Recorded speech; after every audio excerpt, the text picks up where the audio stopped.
नमस्कार, आप देख रहे हैं यूपी न्यूज़ 10। आइए ले चलते हैं समाचार की सुर्खियों में। आजमगढ़ मंडल ब्यूरो हेड रामलाल राय बबलू राय की खास रिपोर्ट।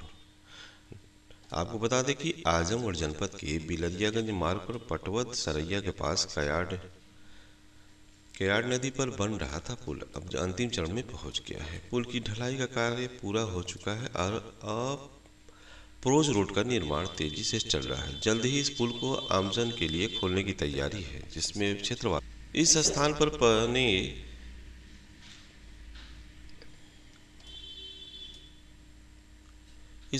पहले बना शंकरा पुल लंबे समय से परेशानी का कारण बना हुआ था। आए दिन जाम लगना और दुर्घटनाओं होना आम बात थी, जिसमें लोगों को काफी दिक्कतों का सामना करना पड़ता था। नए पुल के निर्माण से अब इन समस्याओं का स्थायी समाधान होने की उम्मीद है। जनप्रतिनिधियों को प्रयास से लोक निर्माण विभाग PWD द्वारा इस पुल का निर्माण कार्य शुरू किया गया है। गाजीपुर निवासी ठेकेदार नोमान कमर भाई को इसका जिम्मेदार दिया गया था, जिसमें समयबद्ध तरीकों से ढलाई कार्य पूरा किया गया।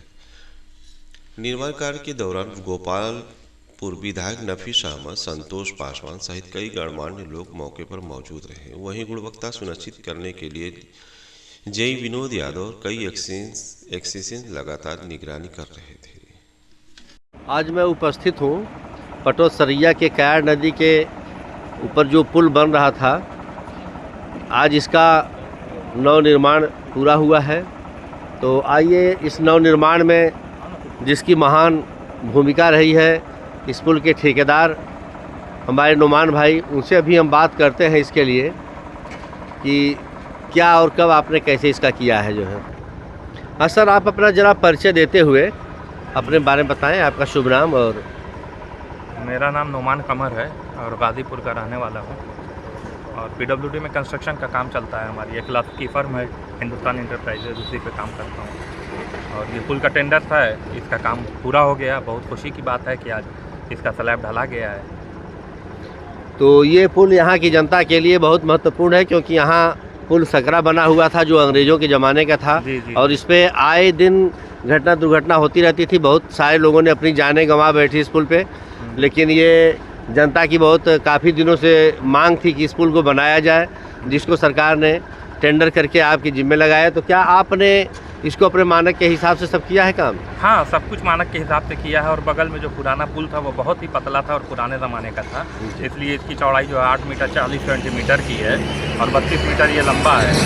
और इसकी 18 इंच की स्लैब है, काफ़ी मोटी स्लैब, अच्छी स्लैब है और बाकी कलवर्ट पुल है। तो और इसका जो भी गुणवत्ता है, इसके लिए एक्शियन साहब, जेई साहब, एई साहब सारे लोग यहाँ दिन भर मौजूद हैं।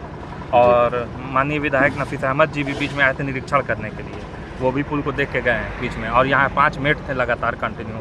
और जो भी इनका है, तो जिस तरह से कंक्रीट का था मामला उस तरह से हुआ है, कोई कमी नहीं है। सारी सरिया जितना स्पेसिंग है सारी बराबर है। तो इसको आप पब्लिक को चलने के लिए फाइनल कब तक दे देंगे जो है? इसका अप्रोच जो है बन चुका है, दोनों अप्रोच बन चुका है। इस पर हमें PC करना है, तो ये ढलाई हो जाएगी, उसके बाद जो है PC होगी। हमें लगता है कि 15 दिन का समय और लगेगा, उसके बाद ये पुल चालू हो जाएगा जनता के लिए इंशाल्लाह। जी। नोमान भाई, इसके लिए हम जनता की तरफ से भी आपका धन्यवाद करते हैं। बहुत और शुक्रिया। इसमें हमने जेई साहब से ही पूछा है तो उन्होंने बताया कि नहीं, जो भी सब माल मटेरियल लगे हैं वो सब गुणवत्तापूर्ण है और कहीं से कोई कमी नहीं है। और हम उम्मीद रखते हैं कि अब ये आने वाले दिनों में यह पुल काफ़ी दिनों तक चलेगा और लोगों के लिए एक बहुत उपलब्धि रहेगी जो है। जी, काफ़ी दिनों तक चलेगा। और हम लोग गुणवत्ता में कोई कमी भी नहीं रखते हैं, क्योंकि हमारी फर्म 1 लाख की है उत्तर प्रदेश में जो है। और जो भी हैं, एक्शियन साहब हैं, जेई साहब हैं, ई साहब हैं, चाहे गाजीपुर हो चाहे कहीं भी हो, लखनऊ हो, वो लोग जानते हैं कि हम लोग कभी जो है कोई माल में कमी नहीं करते हैं। जो भी काम होता है अच्छा होता है, चाहे सरिया हो, चाहे कंक्रीट हो, सीमेंट हो, OPC सीमेंट सारी हमारी जो है OPC सीमेंट थी। कोई भी सीमेंट जो है PPC नहीं थी, OPC सीमेंट हमने यूज़ किया है पूरी, और चेक करा के यूज़ किया है। सरिया लगी थी, सारा कुछ काम जो है एक क्वालिटी का हुआ है। इसके लिए हम यहाँ की पूरी जनता की तरफ से एक बार फिर आपको बहुत बहुत धन्यवाद करते हैं। बहुत बहुत शुक्रिया आपका।